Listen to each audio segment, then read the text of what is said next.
Welcome to the Mindful Momentum Leadership Podcast, a space where we explore what it means to lead with clarity, courage, compassion, and presence. I'm your host, Anu Arora. Today I'm thrilled to welcome Anna Liotta. I met Anna through National Speakers Association, where Anna, you were generously sharing your wisdom. And I knew that time right away that I was going to bring you to my podcast. And there were two reasons. First of all, we share a favorite person in common, Eddie Fate. Woo! And We love Eddie. love Eddie. Good humans. It's so cool to get to know each other and find in common good humans. Yeah. And the second thing is your message deeply resonates with my own philosophy. You've released a groundbreaking book recently, Vegas Nerve Reset Decoded, and you help us with to see stress not as brokenness. I read this book, speed read it yesterday, last night, in my bed. Well And I done. want to read it again because this book is not meant for speed reading. It is to experience all the different ways you are telling us to, embody this and see what resonates, the practices you are giving us. So I'm going to read it again, but I did speed read Excellent. it so that we could speak. But you don't see stress as a brokenness, but as body's way of guiding us back to calm. Mhm. So truly welcome you here. Thank you for being here. Oh, I'm so happy to be here with you. And I appreciate you doing the speed read so that we can spend this time together. But you are right that the book, honestly, let me just tell everybody, you can read the book however you want. Just read the book, please.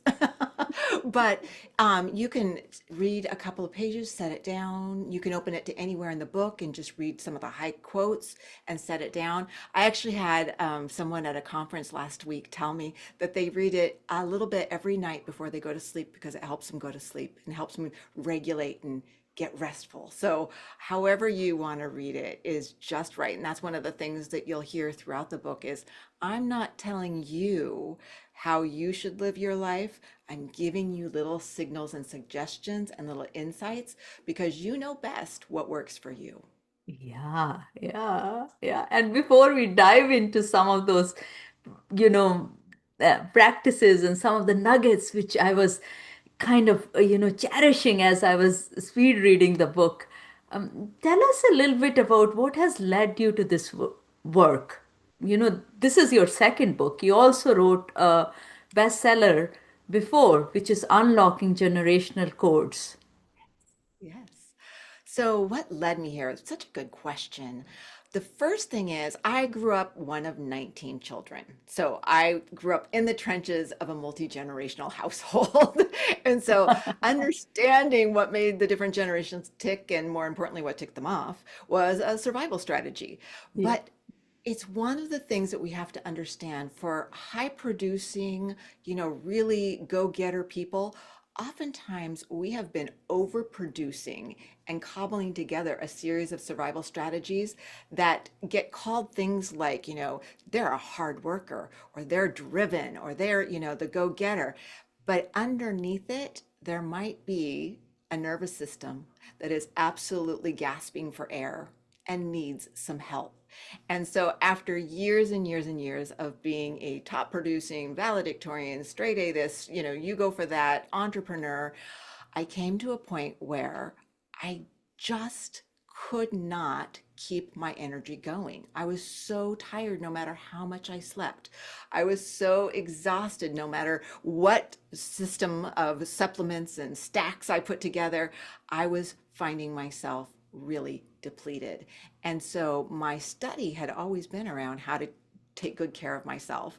But what really got me interested in writing this book was all of my work in helping leaders across organizations understand the different generations and how to create a wonderful place for a multi generational team to thrive and collaborate and innovate together.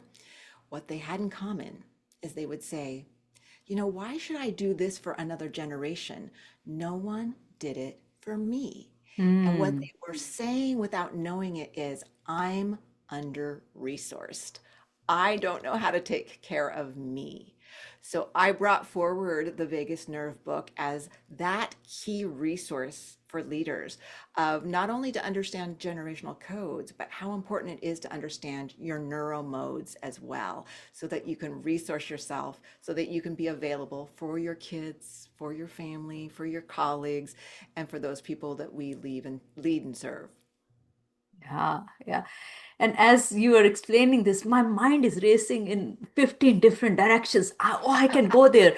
And I'm saying, oh, we'll be, so many people will be going through this, where they're constantly pushing themselves and saying, oh, you can do it, you can do it, you can do it. But internally, so, depleted and not even knowing that how much damaging it is for them to be operating from this place. And then my mind is going to, so many other directions. But I think I'm going to bring myself back Okay, here because I'm like, we'll do okay, them I one should by ask her one. about this and this and this and this. But let's just go back to the book. And Okay. one thing which stopped me in tracks, I think it was the first few pages itself, where you say, I wasn't broken, I wasn't burned out, I wasn't weak, I was misreading the signals. That's right. What are you This pointing us towards here? Oh, you picked the essence of it all, which is we have a lot of ways of languaging our nervous system's lived experience as wrong. And really, our nervous system is our friend. It is trying to help us. Its job is to keep us alive. But when it gets too distressed over time, we start to have things like headaches. We start to have things like chronic inflammation or pain or all these kinds of things. And we think, I must be broken. There's something wrong with me. So, one of the big invitations in this book is to help people understand that when we can start to read our signals more accurately, I'll give you an example. In the book, I talk about nausea at one point. I hated being nauseous. I mean, I resented it because it would be there kind of in the background all the time. And I just thought this was the rudest thing, to constantly be nauseous. And honestly, I kind of thought for a long time that everybody walked around somewhat nauseous. Mm. But when I started doing the nervous system work and started getting in relationship with what the vagus nerve actually does to communicate what's going on in your body to your brain, I realized that nausea was a signal, hey, you are overwhelmed. You're pressing too much on yourself at one time.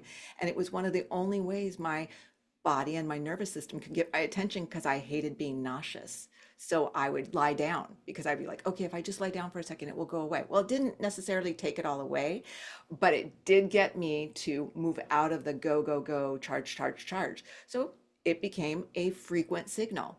So when we're talking about getting to know the signals of your body, we're saying, okay, one of the things we want to notice is what are those different aches, pains, or things that come up regularly, and get curious about them, not furious with them. Oh, Curious about, what does nausea mean to me? oh, And wow. there unlocks the whole world. Wow. Curious, not furious. So many times we are beating ourselves up, isn't it? I, when you say that, nausea comes up, we want these things to just go away, disappear. And so many of us, what a powerful reframe you're giving us, and not just a mental reframe. It's, I think, so much bigger than that. It's decoding, it's recognizing those signals, it's decoding them, and you tell us step by step how to do it, because you describe vagus nerve as body's whisper network. You say Yes. it's a line between brain, breath, and being. I Yes. love that. How do you tune into those whispers? That's my So next question. thank you. And thank you for calling out that line. I remember when I wrote that line, I was like, That's it. So I love that you pulled that line out, brain, breath, and being. So how do we begin to do that? It's going to be counterintuitive for many of us overproducing, hardworking people that just, always show up. It's by slowing down. We think, Not go, go, go. not grind harder. It's I not go thought you are going to give me a list. One, two, three, four, five. Step one, exactly. step two. We have to slow down to go faster. And I know it's totally your cognitive dissonance just hit everybody, and they're like, wait a second. But it literally is by that, what we said of getting curious and taking moments when we're not doing anything, but we are actually pausing, noticing, and getting ready to make a new choice. In the book, I talk about the very powerful practice of pause, notice, and choose. And that Mm. starts with, can I just in this moment pause and notice me sitting in my chair? Notice what it feels like to just feel the chair underneath me or my feet on the ground. And while that might sound simple, so many people do not even know where they are in space. They like don't have any sense. They're just so focused on getting the next thing done. And then notice, is my breathing constricted? Are my shoulders up to my ears? Just by coming into our body and really starting to notice those different places and spaces in our body, then we can make a new choice that's from action, not just reaction. And so often when we get in that grind, we're reacting, reacting, reacting. And when we're doing that, we're working on old strategies of, you know what, I got to overperform, I got to do this, I got to say yes, I got to please, I got to, and all that kind of thing. And our nervous system is like, I got it. I'm going to go over here and shut down and go to sleep, and tell you I'm tired because I'm just not able to get the messages through. So it starts with pausing and giving yourself, and I'm not talking about a whole weekend spa retreat every weekend, although who wouldn't want to do That'd that? I be mean, I'm great not too, isn't against it? it. Like all of those things are absolutely lovely, but this book is written for the busy person. This book is written for you to go in the moment, on the go. How do I take those little moments to pause? How do I take those little moments to check in and actually feel myself where I am, such that the signals that the nervous system through the vagus nerve is sending from my body to my brain can make it? Because 80% of the communication from our body goes through our vagus nerve up to our brain. Only 20% is coming from the brain down to the body. We think it's the other way, but many of us are living in our brains, and again, in a survival way. And we are missing all this rich information coming from our body up, and we wonder why we can't override it. And Anna, I wanted to Anna, I know I That's okay. said it wrong, but you can also bring me back anytime I mispronounce your name. Yeah. Lovely. So one of the things I noticed, which was amazing, that as you walked me through this, my own nervous system started to calm down. Mhm. So you were pausing, you were actually doing that practice, you were being that, you were living it. And that's perhaps happening to people around you. So it's not only that you are able to correct yourself, but it is the influence you have on your surroundings. And that was so noticeable. So I wanted to point that out. Thank you. Oh, I so appreciate you pointing that out. It's an interesting thing because what you're pointing to is what is called in the parlance co-regulation too. So you'll notice that there are certain people in your life that whenever you get around them, you just feel better. And then there are people that whenever you get around them, you're like, I do not feel better at all. I'm immediately like, having to do Lamaze breathing or something like that, right?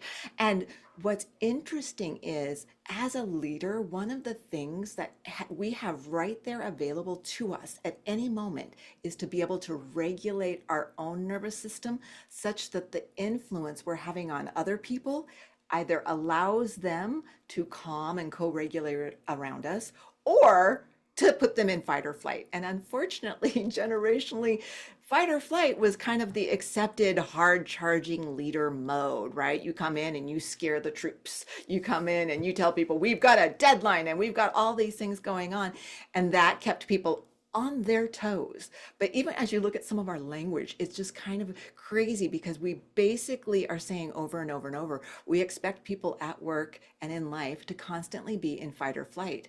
And fight or flight is so important if you're being chased by a tiger, right? Fight or flight is Mhm. so important if you are running from something, but it is only good in small doses. But if we stay in the hyperdrive of and fight or flight, and we keep our nervous system in that hypervigilance, we are not going to be able to access creativity and innovation and connection with others. And that makes us very, very vulnerable. So we Mm. really want, as leaders, to say, how can I resource myself by doing some of the practices that we talk about in the book, so that I have a regulated nervous system, so that when I'm talking to someone else, they are able to be their best self around me. They're able to experience their best innovation and best ideas when they're around me. And isn't that what we want in, you know, leadership and from leaders and from our employees, that you're giving your best, and but the environment we create for them sometimes brings the worst. I was just, as you were saying this, standing on your tippy toes, and I just went on my tippy toes, and I'm like, how long can you stand on that? Even physically, if we start to kind of practice with these words, we'll be exhausted very quickly. We'll be Very. drained of all energy very, very soon. And when you get curious in that way and you start watching, you'll start noticing ways that you hold your body tight or you hold yourself in a certain position that you didn't realize is a habit of holding yourself that way. Like I used to crunch my feet when I would get stressed. And I remember as a teen asking somebody like, I don't think I'm supposed to be doing that, but I like curl my toes and kind of arch my feet when I'm scared. And they're like, that's no big deal. Well, okay, years and years, because I'm not a teen, years and years, decades and decades later, that was a trauma response or a trigger response. And when it took me a while to be able to relax my feet, but what I noticed is when I could get present to my feet and relax my feet, it signaled the rest of my nervous system it's To okay relax. to Yeah. relax. And that's what the signals are, is over and over and over, little titrated micro doses of it's okay to be safe. It's okay to relax because we're so good at always watching for the tiger. Yes. I I practiced one of your practices you mentioned in the book just before sleeping, and my husband thought I'd lost it. I was doing the humming reset. It's been one But of the here's most popular resets. Here's what happened with it. So, first of all, I slept well, but there's something else that happened. I woke up in the middle of the night, and sometimes I do. And when I came back to my bed again, I saw my jaw was clenched. I noticed, and I relaxed it. And perhaps my jaw stays clenched every single night, but I had not even noticed that all these years. So, Yes. speed reading works. Speed reading works. Exactly. Like I said, read it however you can, but read it. It's so insightful of you to notice that it seems too simple to work, but what people need to give themselves permission is just begin. You don't have to go from 0 to 180. When people say in 7 days, in 21 days, I want to say, please don't tell people that around their nervous system, because it's little moments that you consistently give your nervous system the signal that it's okay to be safe, because you have given it the opposite for many years. You have given it many signals that said, we need to perform, we need to go, we need to get out there, we need to be all of those things. Those happen in little micro doses for years and years and years. So it's completely unreasonable to think overnight I'm going to go from, stressed to rest. But you can have a moment and then your nervous system says, that felt good. Let's try that again. And the next time you give it another signal, it's like, I do like this. I remember this. So we're actually re-enrolling our nervous system in what it looks like to be in neutral. Because so many of us think neutral is a state of being revved, like up, Mm. go. And we actually have gotten kind of addicted to the drama of being revved. And so we get a little uncomfortable. And you know what that looks like in the workplace? People make mischief. They get in, they gossip, they get into little, fights where they, get people off guard or get people off center because they feel more in control when other people are dysregulated because they are very familiar with it. They might have grown up in a dysregulated environment, whether that was from a over rigidity in their home environment, or maybe there was a presence of substances that were being used and in a way that wasn't healthy. So they got really good when everything was chaotic at saying, okay, I'm going to rev up and I'm going to get ready for this. And then somewhere they got stuck at that level and thought it was neutral. And Mm. so initially, when people start to do any regulation around their nervous system, they might be like, this is kind of boring. Like, I just feel, you know, calm. And that is really important for people to notice because calm is what we're going for to be able to touch into and out of. I don't mean like la la la la la la Yeah. la all the time, right? But you do want to be able to bring yourself back to calm, Mm. bring yourself back to that neutral state. And so it's really important to notice if that feels boring, that in itself is a signal. You might be a little bit over attached to the rev. I love this. Should we create something boring? In fact, it'll be very much fun. How about humming reset? Do we And and do it we do and it's it? so simple. You can do it while driving. Initially, if you do have someone in your home that's going to tease you, not that your husband would, but if they're going to tease you about it, then do it while you're driving. Do it while you're walking, and you can make any kind of humming noise that you want. But here's what you're doing. The vagus nerve needs to be supple, and it runs all the way from your cranium, from your brain. You've got nerves going along your cheekbones, and I'm going to show you a couple of vagus nerve points. And it runs all the way down through your body. It touches every single organ in your body. It's the longest nerve that wanders and touches all your different vital organs in your body. And so when we have been too stressed for too long, or too hypervigilant, or too revved, it, instead of being supple and being able to expand and contract easily, gets kind of hardened, if you will. And so it gets so that when something changes, it's not able to respond and move easily. So when we're humming, we're actually starting to give vibration back to the vagus nerve, and we're saying, let's soften up a little bit. Let's soften. And so you can do it anywhere to any sound. And basically, you're toning up that vagus nerve again, right at your throat, right as it goes into your brain stem and above. And you're starting to say, it's okay to loosen up. And we all know, like, when somebody says, okay, roll your shoulders, you're like, oh my gosh, that feels so good. Why haven't I rolled my shoulders? Right. And that's really what we're doing with the vagus nerve is we're saying, roll your shoulders, but it's called humming. And it's giving your vagus nerve the signal, like, it's okay, we're getting back in shape. And you know what? The first time you go to the gym, you can work out super, super hard. But if you never go back to the gym, all you got is a bunch of lactic acid and soreness, right? You Yeah, got one yeah. day of working out. So humming is something that you can do anywhere or anytime. And I'll share. I went to Sweden this summer and I was helping a young friend of mine who just had a little one. He was 19 months old when I went to visit.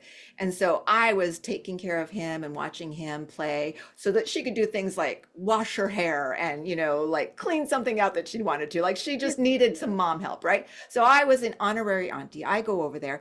And so I'm playing with the little one and I notice he's humming to himself. And I'm just Mm. watching him play and hum, and he's moving dirt from here to here. Every day he'd move dirt from here to here. It was so cute. And he would play and hum, and I realized, oh my gosh, he's naturally regulating his system. So I would like hum along with him. And there's so many things we do as a child, particularly when we've had the benefit of growing up in a regulated environment or in a well-attached home, that we do naturally to regulate Mm. ourselves, that we actually want to get in touch with again. Like, so I would just watch him and hum and he'd sing to himself and that kind of thing. That was all vagus nerve regulation. It's amazing on how we can go back to little babies and learn from them what it's like to be in that state. That's right. Just the Mm. state of play. I don't Yeah. know about you, but one of the things I didn't do a lot of as a kid or beyond was play. And so Mm. as an adult, that sometimes for many of us seems a little unsafe to just relax or just play or just, take a break, right? And Yeah. so I was watching him and I was just like, that is so fascinating. He's just playing and Playing. just He's just, moving. It was yeah, and regulating. and regulating. And I was like, I'm just like learning so much watching this 19-month-old just move through the world. Wow. Wow. I love it. I think I'm inviting through what you're saying is our listeners also to go read your book and just bring those practices and start to see what works because the invitation you have in the book is you say it's not a workbook, it's a playbook. And I love that because the invitation is that you choose. The power is in you because you are deciding here what's working for you, how you want to do it, and of course how we want to read it as well. Yes. By the time you get to this book, you know how to work hard. By the Yeah. time you get here, you've already buttoned that down. Now it's about how to play with your own system. And I'll give all the readers and the listeners another example. And this is a simple one too. You can do it anywhere. It's called the butterfly tap. So you take Uh, your right hand and you put it over your heart, or you can even touch your shoulder, and you take your left hand and you put it over your right shoulder or right below your collarbone, and you just tap back and forth. Now, this is doing something beautiful, is it's totally telling your nervous system it's okay to relax, giving the signal we're okay, but it's also working with both sides of your brain. And so you're getting an entire body integration when you're doing this. You can do it in your car, you can do it in the bathroom before a meeting. And what it does is it tells your body to down regulate, to slow down. And it's so important. And it shocks me how effective this is. And maybe you stop and you leave your hands on your, right below your collarbones for a moment and just kind of give yourself even just a little energetic hand hug. And then you take them away and you're like, oh, yeah, that's right. Here I am. Just in that moment, you can breathe a little bit more. You can feel your shoulders a little bit lower. What do you feel right now as you just did that with me? I just my chest feels expanded. I feel that I'm taking in more oxygen. I feel like, the breath is longer. Exactly, exactly. And little moments of that add up. That's why it's little signals of reset. All these different little jewels of how you can do these little moments of reset with these little signals to tell yourself this next stage of life, we're going to go ahead and let it be one in which we are grounded. Let it be one in which we get to stay in our nervous system, in our body. And what shows up is all kinds of creativity. And by the way, if we really want people to understand, for a lot of people, what shows up is weight loss. Because when our body is producing so much cortisol and so much adrenaline, particularly after 40, you may run 10 miles, you may constantly work out and wonder, why do I have that little belly of fat showing up? Why do I have these funny little weird spots where it seems to be stagnant?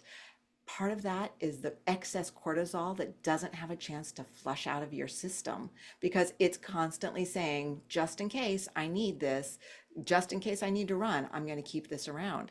And so that was one of the delightful benefits for me when I started regulating my nervous system with the vagus nerve, is that after eating clean, clean, clean, clean, clean for 20 years, I stopped eating gluten and dairy 25 years ago. I'd been doing celery juice for 11 years every morning. I even took it on the road with me when I give keynote speeches. I would take a juicer with me and I was doing that. And I could not lose some of this stubborn weight. Well, guess what? It was cortisol and adrenaline that were stored in my body in different places around my organs because they were saying it's too stressful here to let go.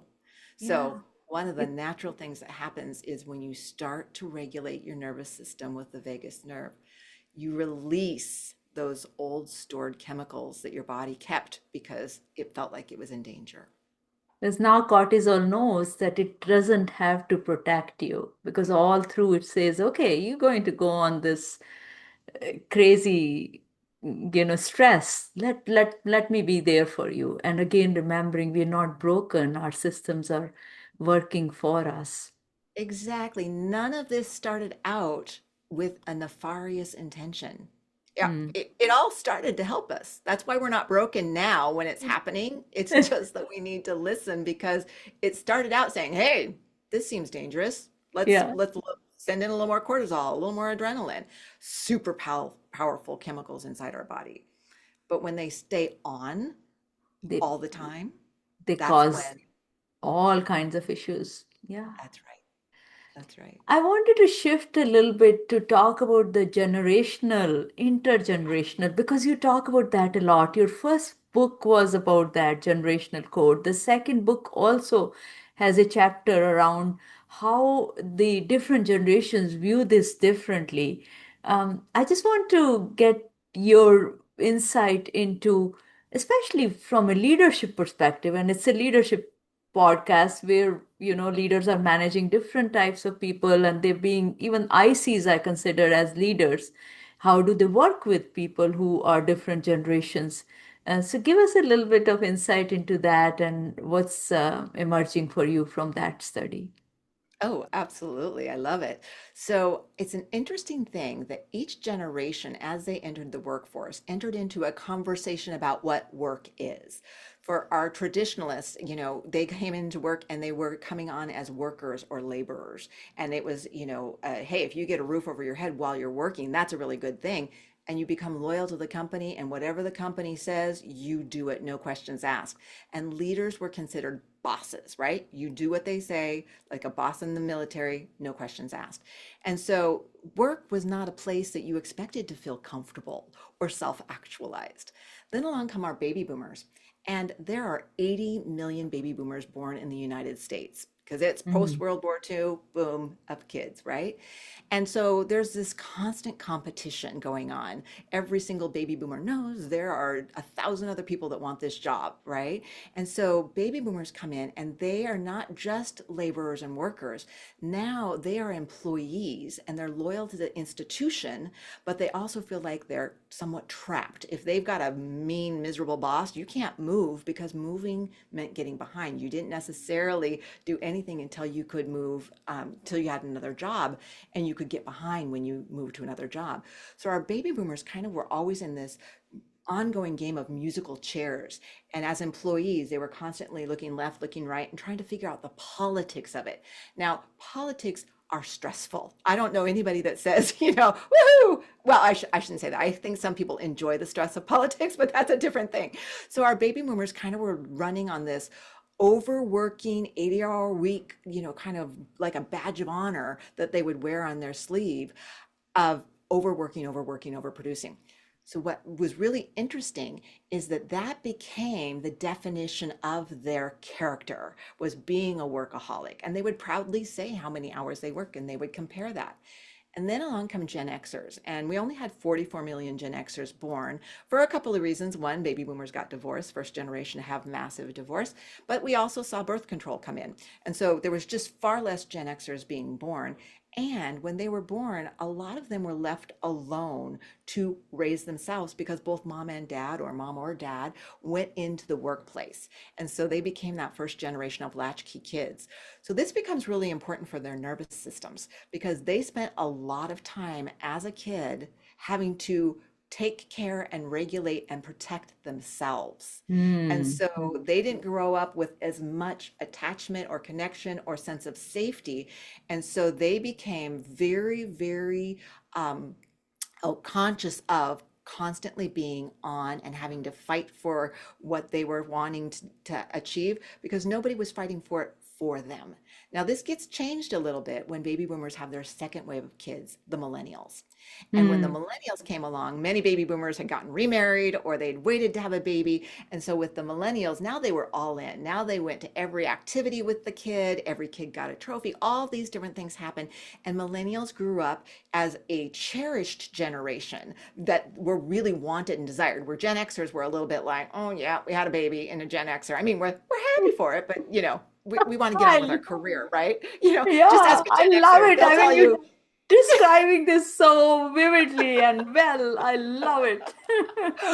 Just ask a Gen Xer that has a millennial sibling, like by the few years in between them, they're like, I don't know who their parents were, but those were not the same people that raised me. I just do not understand this.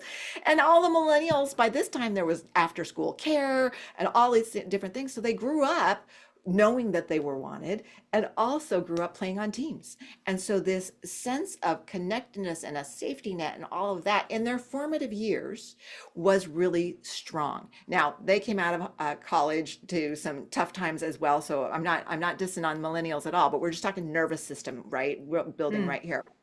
So our Gen Xers had seen their parents like bleed company colors and be so, like stuck in where they were. And then in the middle of the 80s, when they were in their formative years, Gen Xers, their parents came home with a little slip of paper and it was pink. And all of a sudden, the company was letting people go. It was the first time Yeah. we'd had the downsizing, right sizing, cutting. And so Gen Xers weren't just employees, they became free agents in their generational code, how they see themselves. Just as the boomers were employees and the traditionalists were workers, Gen Xers were free agents who constantly were vigilant. They kept their head on a swivel, they kept their bullet points hot and their resume fresh. Because if something cataclysmic happened, like the .com goes .bomb, they needed to be ready to move. Well, that to a nervous system to always be looking out and never feel like anybody's looking out for you gets a nervous system that's constantly revved. And why that matters as a leader, and because so many Gen Xers have told me, I've had to change my leadership style more in the last 10 years than anything else, because they came through scrappy, and looking out for themselves and maybe their buddy on either side that was a Gen Xer peer. But now the millennials grew up and their parents and their schools gave them language and literacy around emotions. When there was a tragedy like a shooting, they brought in grief counselors and they Mm. talked about these kind of emotions. So millennials come into the workplace and they have an elevated literacy about emotional language and emotional need, which gets a lot of the baby boomers originally saying, "What the heck?" and using words and terms that were derogatory towards millennials, that were undeserved derogatory, calling them entitled or calling them snowflakes or calling them all these things because they had not had that kind of nervous system support when they came in. And now they Mm. gave it to their kids as parents. But when someone else's millennial child came in and expected that from them, they were like, huh, you, I'm not your parent. Why do you expect that from me? Then come our Gen Z. Mm. Now, our Gen Xers being underprotected as kids overprotected their Gen Z kids. They did like the full pendulum swing back to say, I am so going to make sure that this kid knows their worth, knows I love them, knows they have agency, knows they can speak up. And so they really overprotected them in real life to the degree that sometimes it actually hobbled the Gen Z kid being able to get out and make relationships, because if they were shy, their Gen Xer parent was like, that's okay, they're shy. And so they didn't require the Gen Z kid to get out and make some of those connections and make some of those interactions and relationships. And then the pandemic happened. And now we've got the shutdown and we've got Zoom school and we've got all these things happening at that critical formative time when their brains are developing. And so it became a really anxious generation in many ways because they didn't have so many of those interactions that helped them develop a strong nervous system. But then something else really important happened. And I love the work of my colleague, Jonathan Haidt. He wrote a great book called The Anxious Generation. And he points out, he's a Columbia University professor, and he points out that in 2012, we unknowingly did a global experiment on the brain rewiring of an entire generation when we introduced this, the smartphone. Oh, And all of a sudden, a young person, 7, 8, 9 years old, had the entire world available to them, all the stress of the world, all the games of the world, all the threads of the world, social media and otherwise. And they were constantly having their nervous system and their limbic system triggered, triggered, triggered by likes, by follows, by comments. And all of a sudden, we saw the self-harm and the depression just skyrocket. In 2012, you can see it exactly as the smartphone comes in. We see all this self-harming and isolation and anxiety just around the world skyrocket. And so our Gen Z were younger in their developmental nervous systems when they were introduced to an addictive substance called a smartphone and it worldwide is an access. addictive substance. An Yeah. addictive substance, but they were unmonitored. They were totally overprotected in life, but they were underprotected online. And so this is why we see with Gen Z absolute hunger and demand at work to have literacy around mental health, to have Mm. literacy around nervous system regulation, because they grew up understanding this is too much, too fast, too soon. I need to be able to regulate and titrate and take balance. They grew up with their parents saying it was okay to take a well-being day from school. They Mm. were dysregulated, they were allowed to stay home. So now when they come into the workplace and they say, I need a well-being day, and people are like, a well-being day? Like, what are you talking about? It's why it's so important for leaders to do things like do PTO, paid time off, where you get to choose how you mix and match your time. That you don't have to make up a fatal illness, to actually be able to say, I'm going to be working from home, or I'm going to be titrating in and out, because these are things that are Gen Z and our millennials too. And by the way, Gen Xers love it and boomers appreciate it too. Yeah, boomers also need All come it. together like that. And they're recognizing as the other generations are taking it, they also need it. That's right. When there's things that our baby boomers dreamed of, like work-life balance, and Mm. our Gen Xers desired, but there were 80 million baby boomers eating their lunch, that our Yeah, millennials were raised by their parents to believe it was their right to demand. And our yeah. Gen Z know from their Gen Xer parents that they deserve. It's a virtuous upcycle when we give Gen Z and Gen Alpha coming after them something that they know they deserve. It flows upward. Millennials, it's something that they were demanding. It was something that Gen Xers were desiring, and it was something that baby boomers wanted as well. This They is dreamed. so fascinating, Anna. So fascinating. I love it. I mean, you first time I have heard this articulated so well. And thank you for that. I think leaders who are listening will truly appreciate it.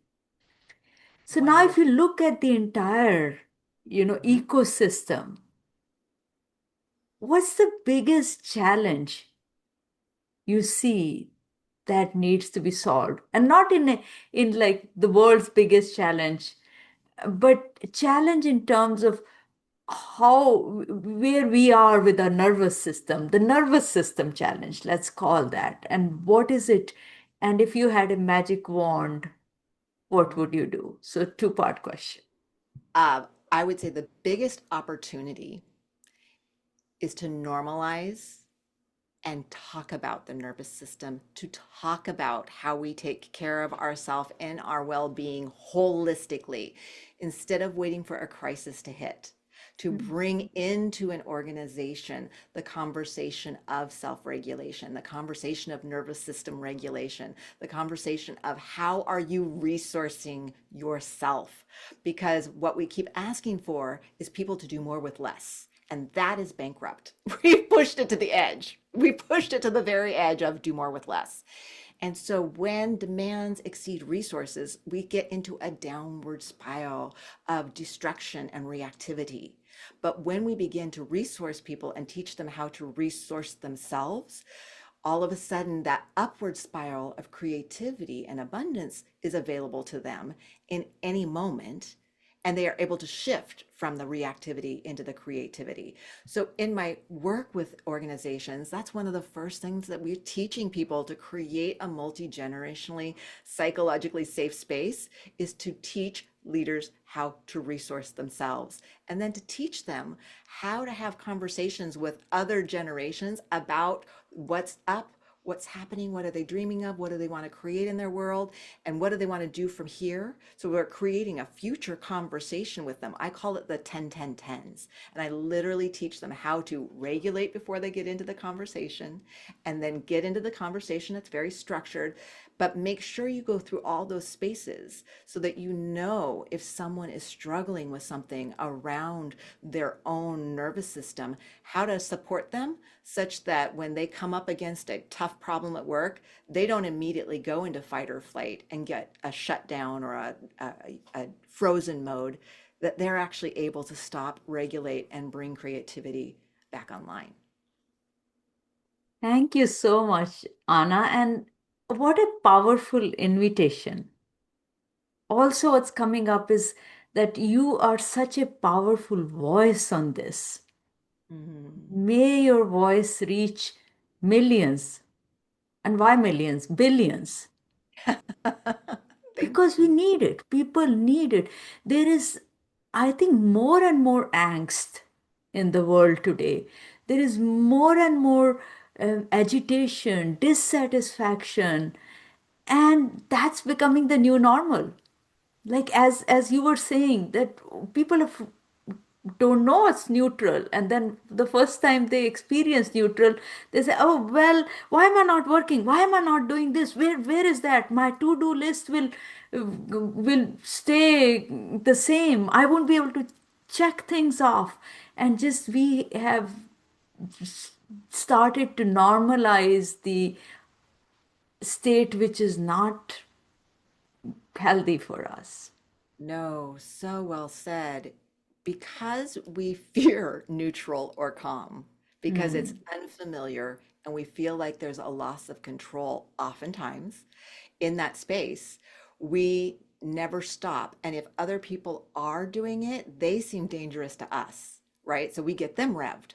I'm going to throw something into the space to get you a little revved up because then I feel more able to feel in control if you're also dysregulated. And so it's an interesting thing when you get people feeling anxious all the time, when people are in a dysregulated state, they are much easier to manipulate. So it's actually a really dangerous thing for a lot of people to be feeling isolated and anxious and dysregulated because it's much easier for someone to come in and influence them. And so we really want our people to be able to be grounded, to be regulated, and really be able to have that sense of calm for themselves because they make better decisions on behalf of their family and their life and their company and their colleagues. Mhm. Yeah, I mean, you see this at play. This is something you said, where anxious people can be easily agitated. Anxious people will have quicker reactions. They will not be in a resourceful state to respond. They will react. And that becomes even more detrimental for the world That's it's than absolutely we are currently in. So it's a wonderful invitation, it's and thank interesting. you. I work with what I call my strategic advising clients. And when we go deeper at inputting these systems of 10-10-10 and helping them learn their neuromodes, and one of the things that will happen a lot of times is I will start with what I call a listening tour. and I will sit and listen to each person on their leadership team. And we always book it for 20 minutes. It often goes for an hour to 90 minutes because people have so much to say. And at the end, they sigh and they go, "Oh my gosh, I didn't know I had all that to say. And I feel so calm." And it's because I listened to them and I stayed regulated. I allowed them to actually share what was going on. And oftentimes they're able to see solutions now and opportunities now just because they were able to down regulate all the way through. And do I tell them that at the beginning? No, we educate them along the way into what's happening. But for so many people, they're like, "I don't know why, I just feel better when I talk to you." And it's literally supporting them to come back into their own nervous system and then helping them find their way back. And Anna, you're doing that to me too. I think it's just you are practicing and living this. And even though I'm interviewing you, I'm in this bliss state, which Oh, is quite rare when you're interviewing somebody. So thank yes, you. right? Thank you for this conversation. And I want to go back to what we started from. I'm reminding us, thanks for reminding us that we are not broken, that our That's right. body is on our side, vis- the vagus nerve is whispering to us, and you have tools to decode that. Yeah. So, for those listening, I can't recommend enough your new book, Vagus Nerve Reset Decoded. We'll have a link in the show notes. We'll have link to your website. We'll have link to how people can engage with you. And I Wonderful. And thank I want you. them to, I want them to tell me about their journey. I want them to reach out and say, "Hey, I read it before I go to bed every night," or whatever it looks like. Please send me pictures, send me notes, drop it on Amazon and leave a review. Tell others so they can find their way here too. All right. Thank you so much for your time. Truly appreciate it. You're so welcome.